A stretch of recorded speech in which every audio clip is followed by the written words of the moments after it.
Lep pozdrav iz Rdečega jezera.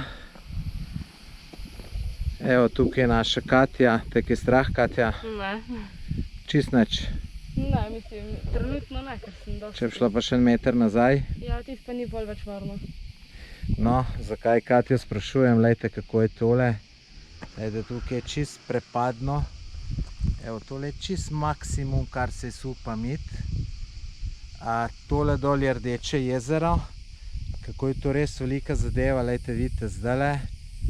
To jezero naj bi bilo zelo globoko in naj bi bila gladina nižja, kot je gladina morja.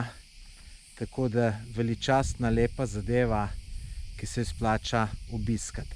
V Imotskem sta še dva zanimiva jezera, no vsaj dva, zeleno in pa modro. Modrega so si že ogledala, zdaj si gre ogledati pa še zelenega.